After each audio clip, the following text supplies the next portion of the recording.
que lava, é como fogo que arrasa. Tua palavra é assim, não passa por mim sem deixar um sinal. Tenho medo de não responder, de fingir que eu não escutei. Tenho medo de ouvir teu chamado, virar pro outro lado e fingir que eu não sei. Tenho medo de ouvir teu chamado, virar pro outro lado e fingir que eu não sei.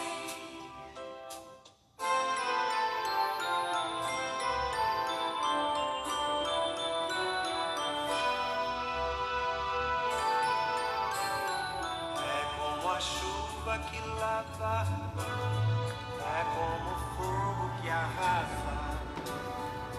Tua palavra é assim, não passa por mim sem deixar um. Em nome do Pai, e do Filho, e do Espírito Santo. Amém.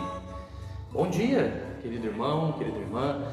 Bom dia às meninas aqui da Pastoral da Comunicação. Comigo, mais nessa manhã, mais uma vez, estamos juntos aqui para evangelizar, né? Muito bom dia também a todos de todas as paróquias de outras cidades que nos acompanham, com alguns minutos de atraso, mas nós não vamos passar da uma hora que a gente propõe de conversa. Temos hoje um tema muito importante para a gente conversar, um tema muito especial, que é o tema que a igreja vai celebrar esse fim de semana.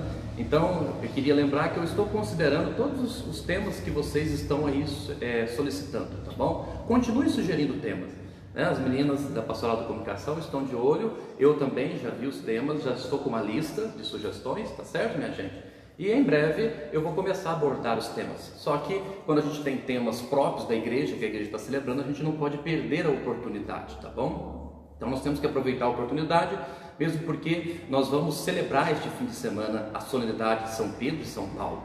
Então é conveniente, é oportuno que a gente fale sobre esse tema, e mesmo que muitas pessoas ainda não podem vir à missa presencial. Então não dá para abordar tudo na homilia.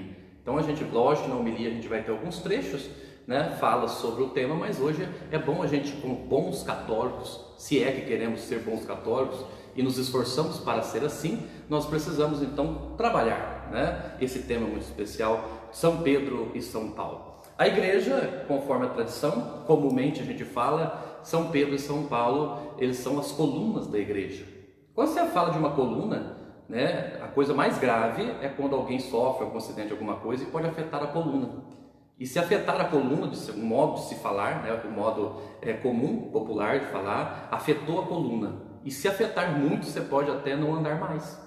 Então pensa bem, o que é alguém paralisado? Né? Alguém que não consegue se mover os seus passos. Então é grave quando às vezes a gente desconsidera, às vezes, a beleza que a igreja contempla nesse dia. Nós temos que contemplar São Pedro e São Paulo, mesmo porque para a gente não ficar paralisado. Nós temos que contemplar essa coluna, essas duas colunas principais, essas duas formas principais, né, que a nossa igreja tem, do apostolado. Tem até, a igreja costuma até falar, e alguns padres falam também, os príncipes do apostolado. E quando a gente fala príncipe do apostolado, não quer dizer no sentido assim de pompas, mas o príncipe, na verdade, quando a gente fala, príncipe é o primeiro.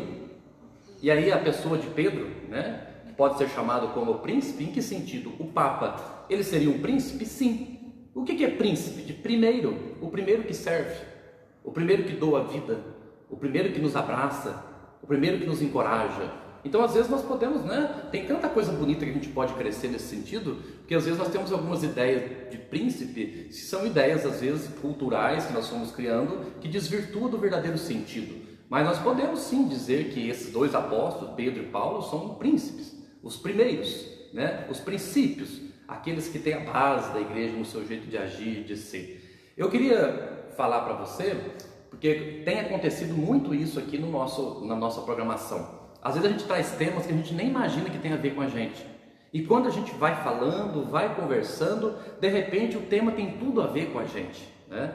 Então eu queria focar um pouquinho em cada uma das pessoas em São Pedro e São Paulo, que são consideradas as colunas da igreja, e para dizer a você o seguinte: o que nós de fato celebramos nessa festa da solenidade de São Pedro e São Paulo? Solenidade de São Pedro e São Paulo. Às vezes eu falo muito rápido, então eu vou falar assim soletrado, porque às vezes, né? A solenidade de São Pedro e São Paulo, nós celebramos o apostolado. O que é esse grande apostolado? O apostolado da fé da igreja. E a gente já conversou sobre isso uma vez, né? O que é a fé? Qual é a sua fé? Você professa a fé da igreja? E aí que nós precisamos entender. É algo bem mais profundo, é algo bem mais exigente ter fé de verdade. Você, aliás, hoje em dia, com o mundo que nós estamos, do jeito que estamos aí, como as coisas estão, você acha que as pessoas estão mostrando fé ou pouca fé? Responda você. Ao seu redor, o jeito que as pessoas estão se comportando quando falam de doença, pandemia e tudo que está acontecendo, a postura das pessoas demonstra no olhar delas, no semblante delas, que elas têm fé ou pouca fé, ou muita fé. É isso que nós precisamos nos perguntar. Você, com as posturas que você tem tomado, o jeito que você está agindo, o jeito que você tem vivido, você está sentindo fé, que tem fé, muita fé ou pouca fé? É importante a gente se perguntar. E quando a gente fala, não é qualquer fé, é a fé da igreja. Por isso que nós celebramos a solenidade de São Pedro e São Paulo, porque são os apóstolos da fé da igreja, o apostolado da fé que a igreja crê. Então, quando a gente fala, às vezes, é até um erro, a gente faz no automático. Dois crimes que a gente comete às vezes, né? E até bom aqui para a gente aprender sobre isso. Dois crimes que a gente comete. Quando a gente reza o Pai Nosso no automático, Pai Nosso está rezando sem nem lembrar o que você está rezando de fato.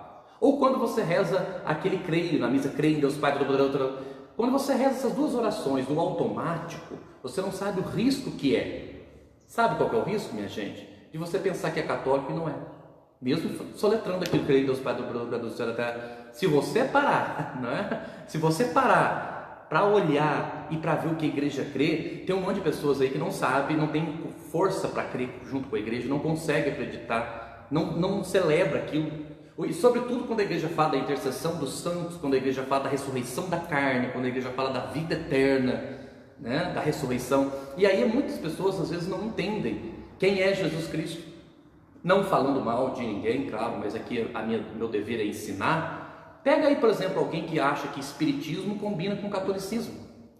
Tem pessoas que têm paixões por livros espíritas e acham que simplesmente tem católicos que não são bons católicos e acham que são bons católicos. Porque tem católicos que se dizem católicos, eles acham que basta você acreditar em algumas coisas, basta você ter bons sentimentos, basta você rezar que você é católico. Aí eu quero te ensinar algumas coisas. Nem tudo que você reza te torna santo, porque às vezes você pode ser que só porque você reza você acha que você é santo, só porque você reza você acha que é católico, só porque você vai na igreja ainda não é tudo, sabe por quê? Você tem que olhar no seu coração se você professa a fé da igreja, tudo que está no creio. E se você olha isso com amor, você vai perceber qual que é a primeira grande diferença. Pegando mais uma vez o exemplo, nada contra, mas eu tenho que falar para aqueles que são católicos. Eu estou falando aqui para católico, então não estou criticando ninguém, mas eu tenho que ter a liberdade de ensinar os católicos. Veja como é a fé dos espíritas. Os espíritas veem Jesus de que forma? Como um iluminado, um avatar, uma pessoa do bem, uma pessoa que ilumina as pessoas, que conduz as pessoas. Assim que é visto pelos espíritas Jesus, como aquele que conduz o planeta, mas como uma pessoa do bem, uma pessoa iluminada, um condutor. Mas isso não é o que a igreja pensa que Jesus é Deus, Filho de Deus, um homem Deus. E isso é claro que dentro daquilo que é próprio do Espiritismo não existe, eles não acreditam. E outras fés também, outras religiões falam de Jesus como um profeta, como um poeta, como um bom homem, como alguém do bem. Agora vamos falar a verdade aqui. Isso é pouco. Para católico isso é pouco. E às vezes a gente tem uma dificuldade enorme de falar que esse homem de Nazaré, esse Jesus, esse filho da Maria de Nazaré, da mãe de Deus, daquela cidadezinha, esse Jesus que nasceu naquela noite santa, filho de carpinteiro, filho adotivo, esse Jesus é Deus. Às vezes por trás disso nós vemos que tem pessoas que têm uma dificuldade enorme de entender isso. Tem muitas pessoas que às vezes têm a fé católica, mas misturada. Tem a fé católica, mas assim, de uma certa forma, é católico, mas ele é um católico assim que não conhece o que a igreja pensa, não conhece o que a igreja crê, e por isso que ele é tão fraco, ele é confuso. Por isso que nós temos que entender, ter fé em Jesus é muito mais do que acreditar. Às vezes você fala, eu acredito, acreditar é uma coisa, agora confiar é outra. Você pergunta para todo mundo aqui hoje, todo mundo acredita em Deus? Acredita, mas duvido que confiam. Se confiassem, não agiam como agem. Acredito, mas não confio. Acredito, mas estou com medo. Acredito, mas será que vai dar certo? Tá vendo? Crença é uma coisa, fé é outra, confiança é outra. Não basta achar que Jesus é o iluminado, que Jesus é um poeta, que Jesus é um homem de Deus. Ele não é um homem de Deus, ele é Deus.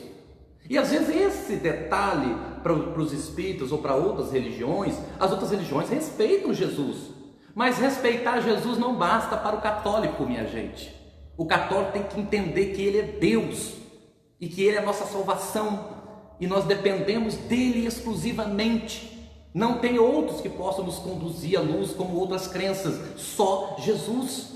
Entendo que algumas pessoas devem achar muito difícil ser cristão de verdade quando eu falo assim, porque quando você para pensar o quê? Então eu dependo de Jesus? Sim. Só ele pode me salvar? Sim. Isso é o pensamento da fé católica. E aí não é fácil, porque professar a fé da igreja é professar a ressurreição da carne. Não tem reencarnação, um corpo voltando, não tem reciclagem. Professar a fé é isso, a ressurreição da carne. Você mesmo vai ressuscitar, acreditar na ressurreição, aprender a depender de Deus. Isso é professar São Pedro e São Paulo, apóstolo da fé, a fé que a igreja crê. Por isso que hoje eu estou tendo uma conversa aqui desse tom, porque às vezes você fala, nossa, como o padre está falando com firmeza, mas Jesus chegou a falar isso com firmeza. Quando Jesus fala no Evangelho de João, que a palavra firme, quem não comer a minha carne e beber meu sangue, não estará comigo. Pensa que é fácil ter fé, a fé que a igreja tem? Agora, às vezes as pessoas, elas têm sim uma simpatia com a igreja. Eu queria esclarecer isso. Você tem às vezes uma simpatia com a igreja, gosta um pouco da igreja, tem hábito de ir à igreja, mas às vezes as pessoas, elas pensam que são boas católicas, mas não são. Porque para ser católico eu tenho que conhecer a doutrina da igreja, confiar na igreja e, sobretudo, gostar do catecismo da igreja. E é por isso que tem tanta gente queimando o filme da igreja, falando em nome da igreja e não conhece a doutrina. Ou você ama a doutrina, ou você ama a igreja, ou você confia, ou então você não precisa ficar nela. Não é obrigado. Agora tem aqueles que tem aquela mistura, o reclamão, igual a criança. Está dentro dela, mas reclama dela. Está dentro dela, mas protesta dentro dela. Está dentro dela, o católico mais difícil, para não falar o pior tipo de católico, é aquele que é católico protestante. Eu posso criticar alguma coisa, às vezes eu critico a minha mãe, mas com caridade. Quem não sabe os defeitos da mãe quando vai crescendo? Quando você vai crescendo, você vai ver os defeitos da sua mãe, as manias que a sua mãe tem. Claro que você sabe as manias que ela tem, os piti que ela pode dar. Tem mãe que é mais equilibrada, tem mãe que é menos, tem mãe que dá show, tem mãe que não, tem mãe que é exagerada, tem mãe... Você vai conhecendo o jeitinho da sua mãe, não vai? Mas você sai falando para os outros da sua mãe? A minha mãe é assim. Claro que não, a não ser que seja um amigo que você partilhe. Mas você não fala mal da sua mãe. É assim que a gente tem que considerar a nossa igreja. Podemos falar, ver as falhas da nossa igreja, mas quando você fala das falhas de quem você ama, você não fala para destruir, você fala para construir. Quando você fala as falhas da sua mãe, você fala com amor. Então, para a gente falar da nossa igreja, nós temos que falar com amor e não protestar. Agora, o católico protestar dentro da igreja, então você não é digno de estar dentro dela. Como você vai protestar estando dentro dela? Aí você não está dando um bom exemplo. Por isso que celebrar a fé apostólica de Pedro e de Paulo é a gente tomar consciência que nós temos uma fé forte para defender. Nós temos que combater alguns pensamentos da mistura. Hoje mistura tudo numa mesma panela, todo mundo pega o que é bom em cada um. Isso é fraqueza, sabia? As pessoas gostam de pegar o que é bom. Isso aqui é bom disso, eu vou pegar o que é bom de cada coisa e vou misturar. Isso é um absurdo. Você tem que arcar com os riscos da sua fé, com as exigências da sua fé. Claro, com as suas devidas proporções, pode ter as suas críticas, mas nós temos que ter a fé de Pedro e de Paulo dessa forma. E é por isso que nós temos que entender, Jesus é muito mais do que alguém para ser apenas respeitado. Sei que as outras religiões, sei que outras crenças respeitam Jesus, e eu não estou desrespeitando as outras crenças, mas estou dizendo que para o católico isso não é compatível, ou é cristão ou não é. E essa solenidade de Pedro e de Paulo, sobretudo quando a gente olha para Pedro, o que Jesus fala com Pedro? Que as portas do inferno não vão prevalecer contra a igreja, ou contra mim, contra você. Mas vamos aqui entender uma coisa, né? Tem uma aguinha aqui, ó. Preste atenção. Pedro não promete a Jesus, ele não promete para Pedro que ele não será perseguido. Jesus não promete que Pedro não vai sofrer. Aliás, Jesus nunca fez promessa falsa. E tem um monte de gente falando de um Jesus aí que não é o Jesus que a igreja crê. E falando de um Jesus por aí que não é o Jesus do Evangelho. Tem muitas pessoas em nome da igreja ou em nome de outros fiéis falando de um Jesus que não é o Jesus dos evangelhos. E tem pessoas que professam amor num Jesus que não é o Jesus do evangelho, dos evangelhos. Esse Jesus dos evangelhos que nós cremos. E aí nós temos que entender que esse Jesus nunca prometeu que nós não íamos sofrer, nunca prometeu que a gente não ia ter problema, perseguição. Mas o que foi a promessa de Jesus? Que as portas do inferno não vencerão. O que você está esperando? Você é jovem, adulto, idoso, tanto faz algum problema que você está. Você ainda não entendeu que as portas do inferno não vai vencer? Que as portas do inferno não vai prevalecer? E aí nós temos que lutar a cidade do céu e a cidade do inferno. Tudo, minha gente, é uma luta. Aí quando você vê, porque a gente romantiza demais, não é? A gente torna muito romântico. É o amor de Pedro, de Paulo. Ai, Senhor, onde você foi, eu vou. Onde o Senhor for, o Senhor é o Filho de Deus. Pedro falou tudo isso para Jesus mesmo. Mas você pensa que professar a fé em Jesus é tão romântico assim? Né? Eu sei que é bonitinho as pessoas, Jesus te amo, love you, Jesus te amo, né? Amo, e aí a gente faz camisetas e tal, amo Jesus, tá, mas amar Jesus não é algo romântico, se trata de uma luta, porque para amar Jesus você tem que lutar contra o mal, e lutar contra as coisas do mal, e você tem que lutar para manter a sua fé. É aquilo que eu falo, é uma coisa que eu sempre costumo dizer, às vezes o maior desafio não é você, porque tem pessoas que pensam que elas têm que convencer os outros. Você tem que tomar cuidado para você não perder a sua convicção. Então eu acho que o maior desafio de ser católico, de ser cristão, não só o católico, mas o cristão de verdade, qual que é o maior desafio de cada um de nós? O maior desafio nosso é a gente entender uma coisa, que no final das contas, você não tem que convencer os outros. Porque talvez o que vai convencer os outros é o seu exemplo. Se você der o exemplo, tá bom. Se o outro aceitar seu exemplo, bem. Se não aceitar, ele é livre. Mas no final das contas da sua vida, você tem que zelar para você não perder a sua fé. Para você não esfriar. Para você não se corromper. Para mim. No final das contas, o vitorioso não é aquele que convenceu todo mundo. O vitorioso é aquele que não deixou ninguém convencê-lo a desistir do que é o ideal dele, o princípio dele. Porque se falar o padre foi vitorioso porque ele convenceu a multidão. A multidão não dá para confiar. Uma hora gosta, uma hora não gosta, uma hora se concorda, uma hora não. Então, eu digo a você, você será vitorioso se no final da sua caminhada você ter sido o primeiro que não se deixou convencer por outras doutrinas, por outras ideias. E é algo muito sério. Olha o que nós temos que entender. Às vezes podem ter pessoas que são boas. Tem ateus que se dizem ateus que fazem caridade. Tá. Mas se não tem fé, não faz parte da igreja, minha gente. Se não tem fé, não faz parte da igreja. Ter fé é tudo. E hoje, no mundo como nós estamos, fé é tudo. Não precisa terror, não precisa medo, vai dar tudo certo. Não precisa fazer terrorismo. Mas a gente tem que ter a fé. A fé é algo principal. Sabe o que é interessante eu dizer? Por exemplo, às vezes você pode estar em algum pecado. Nós podemos estar. Às vezes nós podemos não fazer caridade, podemos ser pessoas que estamos no pecado, mas ainda somos parte da igreja, porque temos fé. E às vezes tem alguém que faz caridade, faz o bem para os outros, mas não tem fé. Então não faz parte da igreja. E aí o que nós temos que entender é que aqueles que estão dentro da igreja, mas que tem fé, mas que não faz caridade, que está em pecado, eles são chamados o tempo todo a voltar para o corpo vivo, porque ele fica como um membro morto, porque não tem caridade, está em pecado, mas faz parte do corpo, porque tem fé. A fé nos torna corpo da igreja. A fé é essencial. A fé é o dom principal. Por isso que celebrar as colunas da igreja Pedro e Paulo se trata de não perder a fé, ter fé do começo ao fim. Por isso que eu digo, às vezes a gente romantiza. O importante é ser bom, o importante é que todas as religiões falam de Deus, o importante é fazer a caridade. Isso não é princípio católico. Princípio católico, estou falando para católico, não quer ser católico, não precisa ser. Mas princípio católico é, eu tenho que fazer caridade, eu tenho que lutar contra o pecado, eu tenho que fazer o bem, mas acima de tudo eu tenho que ter fé no céu, que começa aqui na terra, e saber que o inferno também existe, e que eu tenho que combater, e que eu tenho que lutar. Eu tenho que ter fé, que Jesus não é só alguém respeitável, alguém bom, alguém iluminado, que Jesus é Deus, e que a Santíssima Eucaristia é o pão da vida, é o alimento. E aí que nós temos que entender. Eu ouvi uma reflexão e depois eu aprendi muito com ela, eu queria partilhar com vocês. Que coisa trágica, não é? Jesus escolheu os 12 apóstolos, não foi? Mas entre os 12 tinha um diabo, e Jesus mesmo falou, tinha um diabo entre eles, era Judas. Sabe por que Judas se tornou o diabo e o diabo entrou em Judas? Porque perdeu a fé.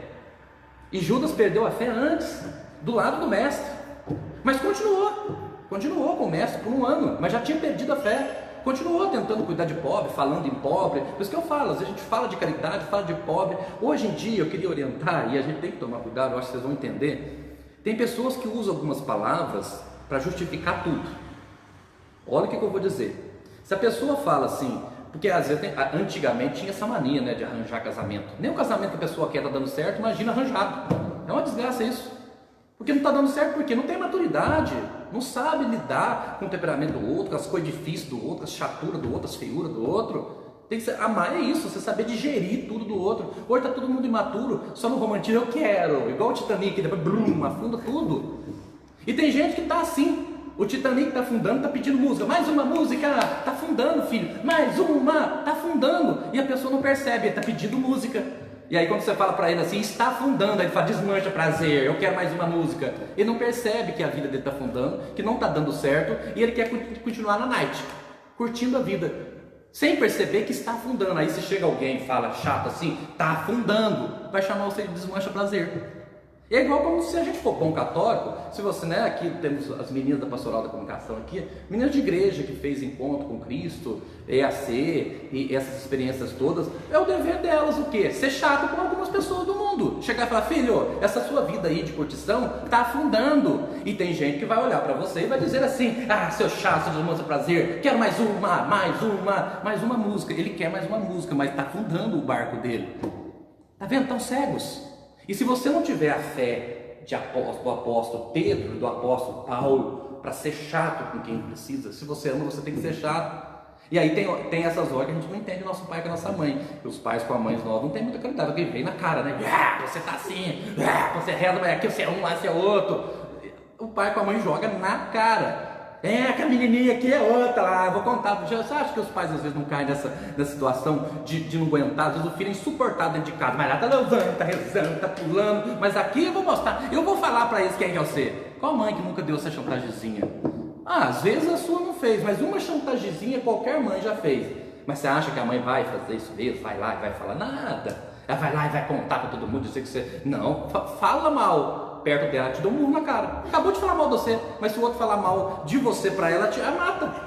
É assim que nós temos que ser com a nossa igreja. Poxa, desculpa, poxa é um estilo bem popular de falar, mas é um jeito que a gente tem que ser, amar a nossa igreja. Se alguém tem direito de falar dela, somos nós, mas para nós, entre nós, falar dela para ela melhorar. Vai falar dela para os outros? Entrar na onda de quem protesta, entrar na onda de quem está falando mal da televisão, da TV, que persegue a igreja o tempo inteiro, fraquejar. Nós não podemos deixar que outros falem mal da nossa igreja, defender a fé, defender a Eucaristia, defender e combater qualquer doutrina contra a igreja. Nós temos que ser católicos assim, e é por isso que nós temos que entender isso, é isso que nós temos que perceber, e por isso que eu estou falando, né? Às vezes nós temos que ser chatos, mas para dizer a verdade para o outro. Às vezes o barco dele está afundando e não percebe. Ser solidariedade de Pedro e Paulo é defender a fé, o barco não afundar. É você defender isso. E aí você percebe que quantas vezes o mar se agitou, quantas vezes o mar de Pedro e de Paulo ficou agitado. E aí nós podemos entender que quando o mar fica agitado para nós, as perseguições que estão acontecendo na nossa vida, mas nós não podemos desistir nem esmorecer na fé. É isso que nós temos que entender. Mas então, é bom eu repetir, como eu estava falando para você, eu quero lembrar, às vezes nós criamos algumas palavras e nós nos escondemos atrás das palavras. Aí o que nós nos escondemos atrás das palavras? Igual eu estava falando no começo. Antigamente, às vezes a pessoa queria arrumar alguém para o outro, forçar o outro a casar, falar assim, mas o importante é que ele é trabalhador. Tá, mas é só isso? Trabalhador? E que mais? Não tem mais nada? Aí é engraçado, não, você tem que casar com ele porque ele é trabalhador. Ele é trabalhador, mas termina com dor, vai causar dor. Porque se ele só trabalha, mas não tem mais nada, não oferece carinho, não oferece aconchego, não oferece atenção, não participa junto, não vai em nada. Não vai na igreja porque está cansado, trabalha demais.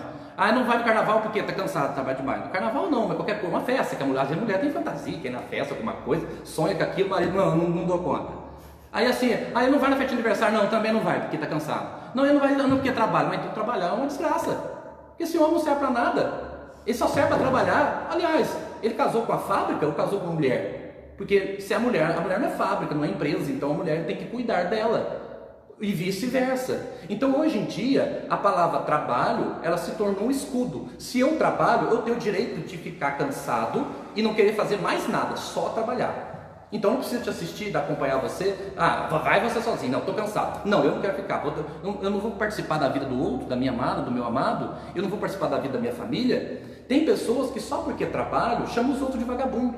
Só porque trabalham, acham que essa é a única qualidade. Mas isso é pouco para o católico. Ele tem que ter fé, ele tem que celebrar a vida, ele tem que saber ficar parado, ele tem que saber ficar sozinho, rezar, tirar tempo para não fazer nada, para contemplar a vida. Ele tem que fazer tudo isso. Só morrer de trabalho, trabalhar é digno, mas quando o trabalho faz parte para ajudar na sua salvação. Quando o trabalho ajuda você a cuidar da sua família, a desenvolver. Agora, tem pessoas que se escondem atrás da palavra trabalho. Eu sou um trabalhador. E só por isso então posso chamar todo mundo de vagabundo, xingar todo mundo, porque todo mundo não trabalha como o meu trabalho, mas cada um tem o seu tipo de trabalho. Quer dizer que só o trabalho serve para isso? Para eu me esconder? Então assim, às vezes, antigamente, hoje ainda, né, as pessoas falam, não, namora sim, você tem que valorizar ele porque ele é trabalhador. Só? Você tem que valorizar ele porque ele não bate no você. Que coisa, e só porque não esmurra minha cara ele é ótimo. Nossa, hein, que vantagem! Ele é bom porque não esburra a minha cara. Mas isso é mínimo. Você fala que ele é bom porque ele não bebe. Tá, ele não bebe. Mas ele é tão duro. Porque às vezes ele não te ama, às vezes ele mente para você. Só não bebe. O importante é que não bebe. Ele mente para mim, tem umas 10 mulheres, mas não bebe. Adiantou muita coisa. As pessoas hoje estão se contentando com o mínimo. Estão se contentando com o básico. Não basta isso. Você tem que lutar por aquilo que é melhor. Então assim, a palavra só porque eu sou trabalhador, eu posso ser trabalhador, mas posso não ser de Deus. Eu posso ser trabalhador, mas posso ser fraco na fé. Eu posso ser trabalhador, mas posso não ser um bom marido, um bom pai por isso. Porque eu não tenho ânimo para minha esposa, não tenho ânimo para meus filhos, não tenho ânimo para vir na igreja, eu estou sempre cansado. Então assim, só dizer que eu sou um trabalhador não é qualidade, minha gente. Agora, tem outras coisas também. Tem pessoas que pensam que só porque faz a caridade, eu ajudo pessoas. Só porque eu ajudo pessoas, eu estou acima da lei. Então se eu ajudo pessoas, eu já sou santo. Se eu ajudo pessoas, não preciso ir na igreja.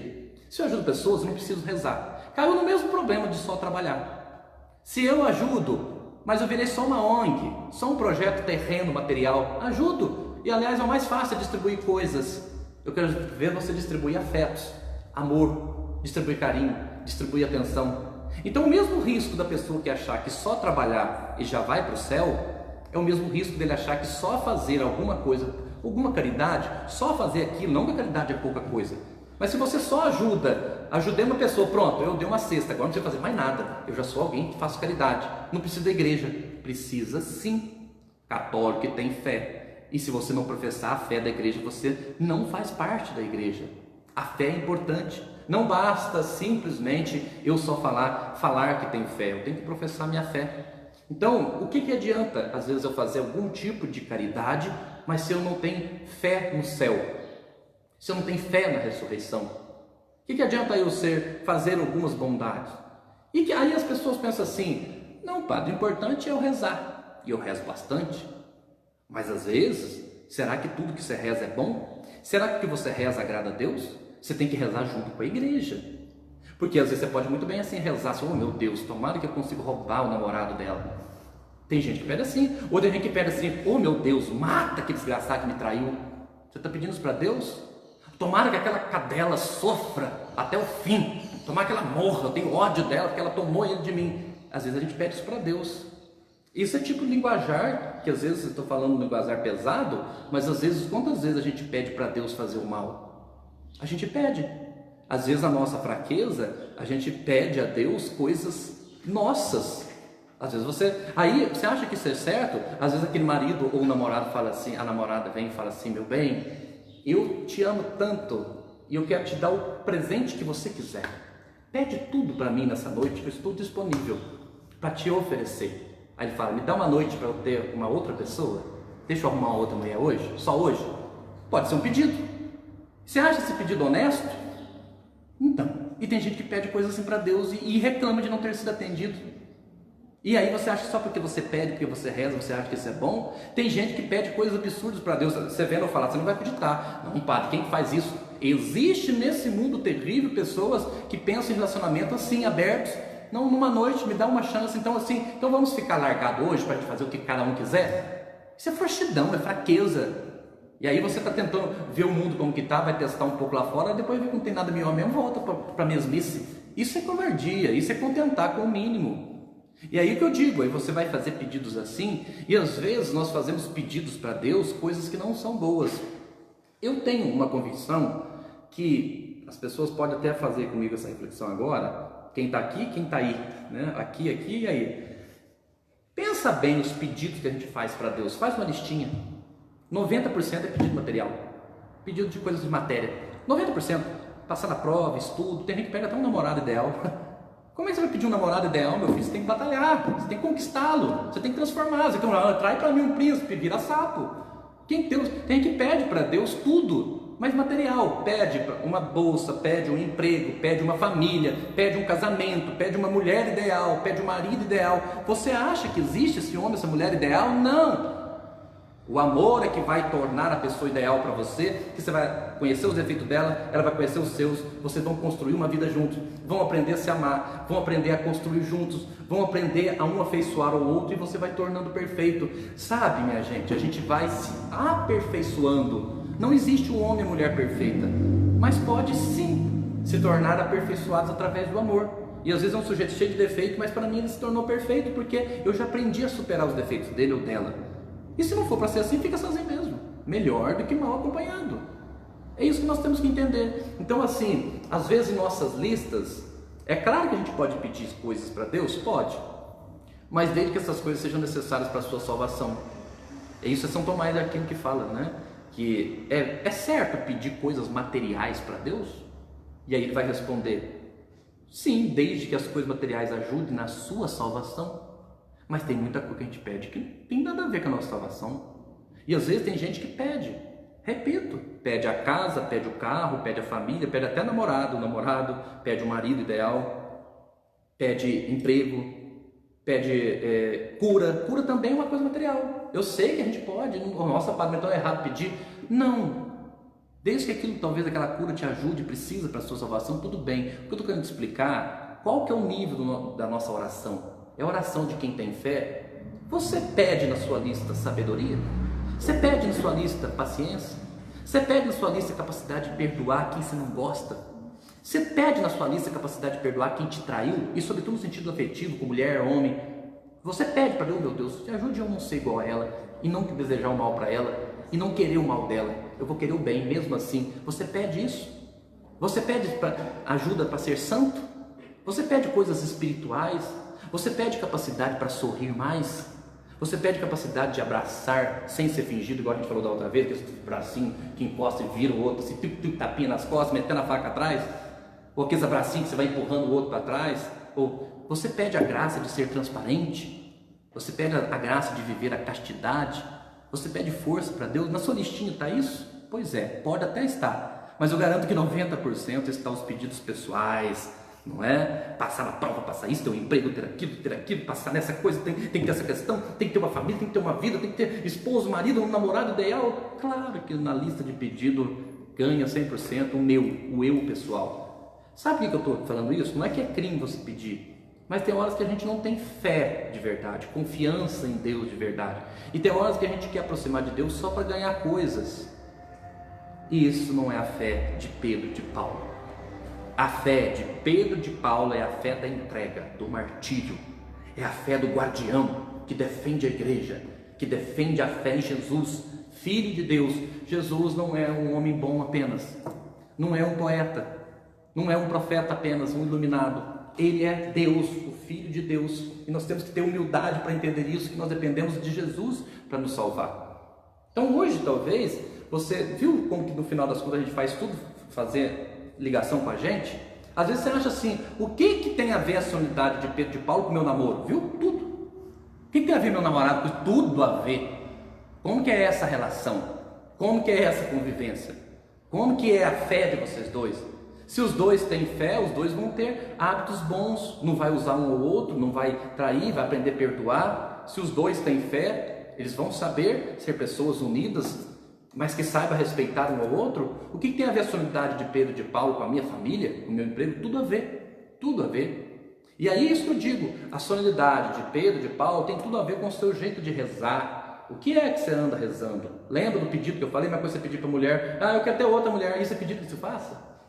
E às vezes você pede para Deus isso, não, eu quero ter uma outra, fazer uma outra, às vezes você pede para Deus, eu quero adorar um dinheirinho, eu quero adorar uma pessoa, eu quero adorar uma estátua. Você pede para Deus para adorar outras coisas? Ou você pede para Deus coisas só para a sua vida? Só você, porque é isso que é errado, às vezes a gente pede coisas para levar vantagem. Aí que eu quero ver, cadê a fé? Nem todo mundo que reza certo. Nem todo mundo que diz que tem fé confia em Deus de verdade. Nem todo mundo que fala que acredita em Jesus admite que ele é filho de Deus, nem sabe que ele é filho de Deus, que ele é Deus.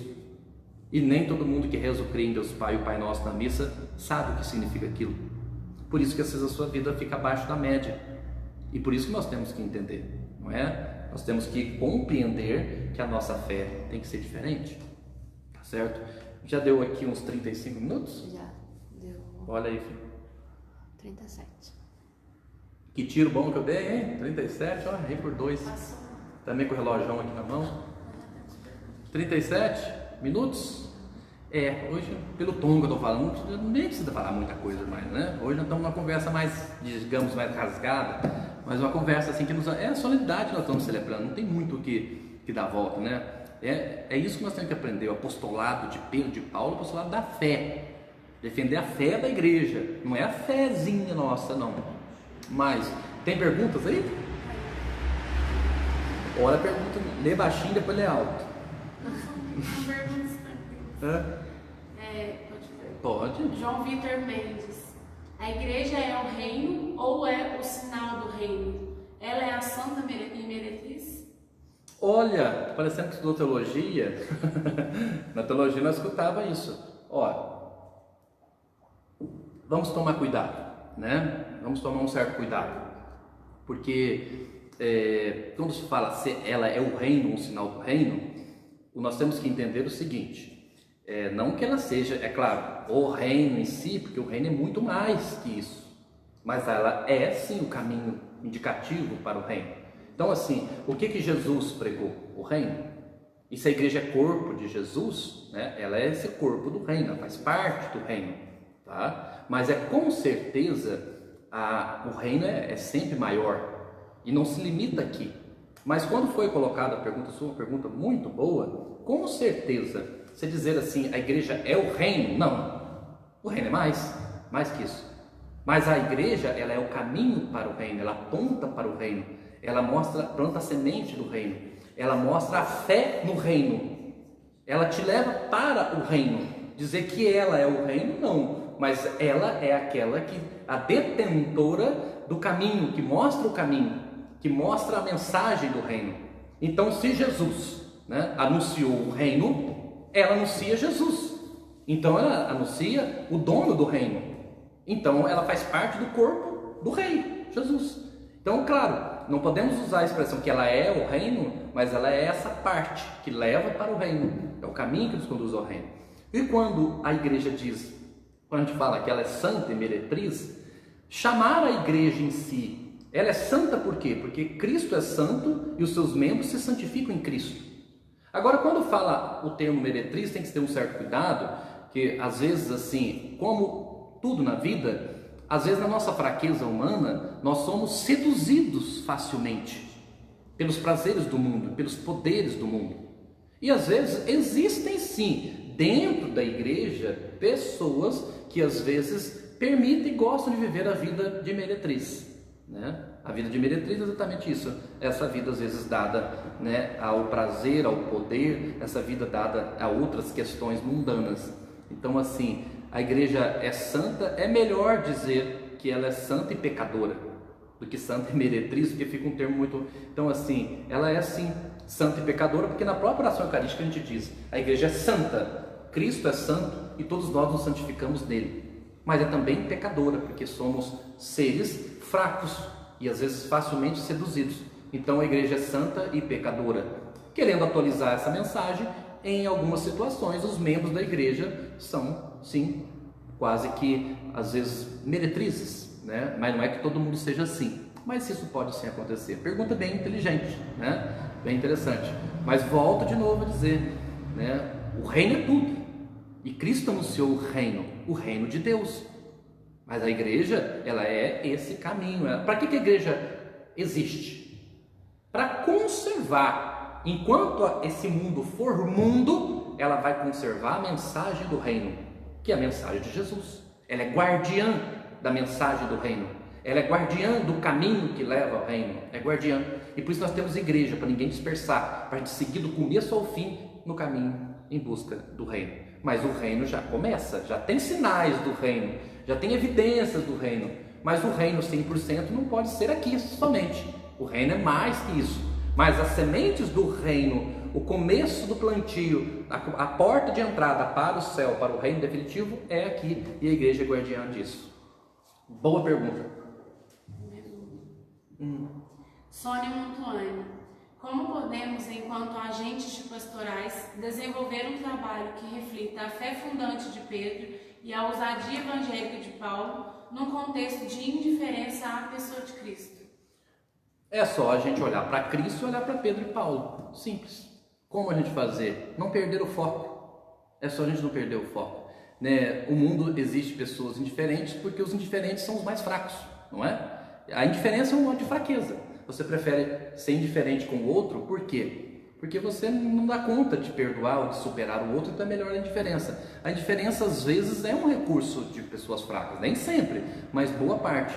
Então o que nós temos que entender é exatamente isso. A firmeza de Pedro, né? A fé de Pedro, o primado de Pedro, a missão de Paulo, a luta de Paulo também, a missão de Paulo. É só a gente olhar para esses exemplos e celebrar bem. Então, como articular? Como a gente fazer? A gente tem que celebrar. Então, a resposta ainda mais direta: como fazer? Como os agentes de pastoral fazer isso? Põe em prática. Põe em prática o que reza. Então, como que os membros de pastoral vai fazer isso num mundo como esse? Porque não importa se o mundo é diferente, não importa se o mundo tem problemas, não importa se o mundo aceita ou não. É aquilo que eu falei, o importante é a sua convicção.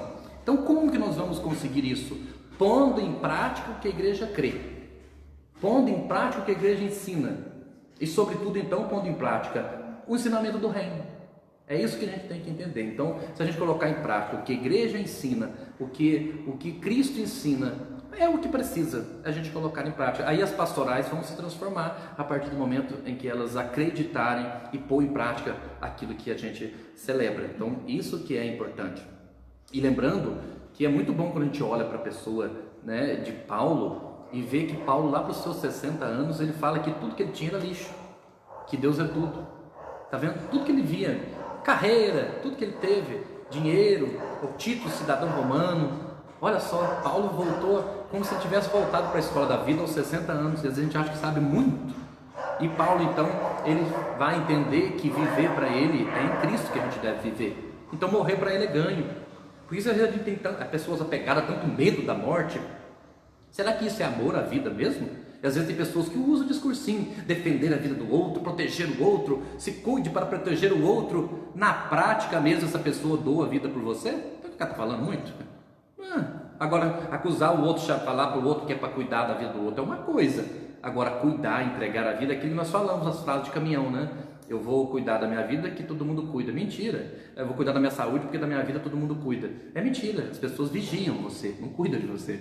Vigia a hora que ele saiu, a hora que ele entrou, ele tá com ele, tá com ela, tá com sei quem. Mas falar que as pessoas cuidam da minha vida, todo mundo cuida. Não, cuidar, se beleza. Vigia. Tem cheio de guarda aí com luneta. Velho, então é beleza, ficar com luneta assim grande assim, filmando. Velho, no sentido de falar, viu gente? Daqui a pouco um monte de gente sofrida, um monte de gente delicada. Ai, ofendeu, atingiu a classe, isso aqui é umas bobeiras, casca de ovo. Não tô falando nada contra idoso, não. Porque tem umas pessoas, eu já expliquei, né? Eu acho que não sei se as meninas já ouviram falar isso. Tem uma diferença grande do idoso pro velho. Tem jovem velho. Tem casal de namorado velho, que já estão assim cozidos, os dois tá morto, não anima para nada. Os dois não suportam nem um ao outro, não tem ânimo, não tem alegria, não tem nada. O que é a velhice? A velhice é rabugice, é chatice, é não ser feliz, não gostar de deixar o outro feliz, implicar com tudo que o outro faz. Tem caboclo novinho que é velho e tem idoso que é jovem. O Papa, por exemplo, é um idoso jovem, cheio de alegria, cheio de ânimo, enfrenta a vida. Tem casal morto, cozido, acabado, tá velho, casal envelhecido. Às vezes casou novinho, casou faz 2 anos, já está em velho. Casal velho não tem prazer, não tem alegria, ai, não aguentar, não posso. Os dois não sabem quem está mais morto. Então, assim, isso que eu estou falando, tem uns velhos, umas pessoas envelhecidas, não no sentido de idade, mas envelhecidas por dentro, que só vigia o outro, só quer comentar sobre o outro, só quer falar da vida do outro, só quer saber sobre a vida do outro. Aí, ele vive de notícia do outro. É igual os chamados, como dizia o Padre Léo, urubu social. Fica em cima da carniça dos outros, dando notícia ruim dos outros. Dá notícia boa, minha gente. Tem tanta coisa boa pra gente falar, né? Mas é isso. Quantos minutos? 40 e poucos? 46. 46, tá. Eu já vou quase acabar porque eu tenho um outro compromissão, né? E sim, essas coisas no pequenininho fica tudo esquisito. O que é? Alice Glória, se a fé é essencial, o que fazer para fortalecê-la? Será que eu conheço essa Alice Glória? Glória, eu acho que eu conheço a Alice Glória. O Alice Glória, lê de novo, gostei da pergunta, lê de novo. Eu gosto. Se a fé é o essencial, o que fazer para fortalecê-la? Então, minha filha, vamos lá, Alice, é o seguinte, pega o exemplo de Pedro. Pedro era fraco algumas vezes. Pedro deu fora várias vezes, negou, afundou, mas você conhece, né? Você percebeu que eu conheço? Claro que eu conheço. Então, o que aconteceu com Pedro? Ele não perdeu o foco, ele não desistiu e não negou definitivamente, ele negou temporariamente, ele negou na fraqueza. Mas toda vez, guarda isso, minha filha, toda vez que Jesus buscou a Pedro, Pedro não fugiu, Pedro admitiu a fraqueza, Pedro até chorou. Então assim, o que fazer? A fé é essencial para tudo, mas o que fazer? Primeiro, você tem que estar aberto sempre, Você não pode se fechar pela dor do momento, porque o que acontece com as pessoas? Às vezes as pessoas estão vivendo um momento de crise, está vivendo um momento de depressão, um momento de tristeza, alguma coisa, elas reduzem a vida inteira àquele momento. Então, para você fortalecer a sua fé, primeira coisa, não reduza a sua vida ao momento. Aliás, eu ouvi uma frase interessante, viu? Essa frase é muito interessante. Não troque aquilo que você mais quis na vida por aquilo que você mais quer no momento. Duro, hein? De entender isso. Padre, mas isso acontece, pior que acontece é doído. Porque às vezes o que você mais quer no momento, pela força da carne, da vontade, do seu desejo, você vai ter que dar em troca do que você mais quer, tudo que você pensou na vida inteira. Será que compensa? Você pode até fazer, mas para arriscar você tem que entender, isso aqui vale tudo o que eu quis até agora? Isso aqui vale tudo o que eu sou? Então por que eu estou falando isso para você? Para dar esse ensinamento? Para fortalecer a fé, para fortalecer de modo mesmo sincero. Primeiro a gente tem que ser aberto para Jesus, sincero com Jesus e admitir para Jesus as nossas fraquezas, porque quanto mais admito que sou fraco, mais forte eu fico. É o que São Paulo nos ensina. Então, para fortalecer, é seguir esses exemplos de Pedro e de Paulo. Pedro teve muitos furos, muitas fraquezas, muitos vacilos, mas Pedro não fugiu, Pedro não se fechou. Judas se fechou. Judas fugiu. Judas negou a si mesmo, não aceitou aquela condição. Pedro chorou, se sentiu envergonhado, admitiu, mas não desistiu. Por isso que aí eu te digo, como fortalecer a minha fé? Primeiro, não desista nunca. Porque às vezes o que você está vivendo no seu momento vai passar. E quando aquilo passar, você se tornará mais forte. Então até quando você estiver fraco, admita que está fraco, mas não desista nunca de ter fé. Então a fé é isso, é perseverar, é não desistir. A fé não é sentir sempre bem. Por isso que eu digo, né, como você me pergunta, como fortalecer a minha fé? Claro, fortalecer a sua fé através da Eucaristia, através da igreja, de boas leituras, de boas convivências. Isso tudo fortalece. Mas através da abertura para o dom de Deus, para Deus fazer o trabalho. É Ele que faz o trabalho principal. Abrir-se para Deus. É Deus quem faz tudo. Tá bom? Então assim, você fortalece assim, não desistindo, lutando sempre e buscando sempre a reconciliação com Deus. Boa pergunta. Só perguntas boas, hein? Mais alguma coisa? Então, minha gente, vamos precisar terminar. Não deu 1 hora ainda, né? Aí no Instagram então não vai derreter, porque ele derrete de hora em hora. E tem uns que não conseguem voltar à conexão. Alguns, esse dia me falaram, pessoas que estavam conectadas não conseguiram. Por que será que não dá certo de voltar? Alguns voltam, outros não. Então por isso que é bom terminar antes. Tem que atualizar a página para aparecer a live nova. Viu? Tem que atualizar a página. Quem sabe de tecnologia sabe, né? Se você não atualizar, não vai aparecer, meu bem. É só sair do perfil do Instagram e entrar de novo. Quando é assim, mas hoje não vai cair não. Mas quando cair no Instagram, que é 1 hora, você sai e entra, né? Só isso? Sair e entrar. Você saindo e entrando, você consegue, tá? Acessar novamente a reflexão, tá bom? Então assim, nós já estamos encerrando esse momento. Estamos encerrando o mês de junho, né? Nós teremos aí ainda um último sorteio do dízimo adulto, que vai ser na terça-feira de manhã. E depois nós vamos começar, aguardem, porque nós vamos ter muitas coisas legal, especial, que a Pastoral da Comunicação vai lançar logo, né? Logo, viu? Então assim, sobre o dízimo mirim, nós já lançamos aí, temos que apimentar, né? Nós temos uma live da família dia 2, está chegando, né? Vou dar uma de cantor, né? Mas quem vai cantar mesmo é a cantora. Mas eu vou né, fazer uma noite especial, uma noite da família, canções do Padre Zezinho, canções especiais, né? A Pastoral vai estar comigo, espero que esteja todo mundo. É um momento nosso aqui, especial, que a gente vai fazer uma live da família com canções que te põe para cima, para frente, que abre seu coração. A live será dia 2, amanhã a gente tem a missa transmitida às 19h30 e a live também às 19h30. O que nessa vida aqui que não é 19h30, né? Nossa paróquia é tudo 19h30, bom? Então assim, a gente já vai, né, se despedindo, vou dar a bênção e aí você acompanha tudo que nós estamos lançando, comunicando, vai atualizando aí nesses meios de comunicação e em breve a gente vai trazendo novidades sobre o mês de julho, sobre celebrações.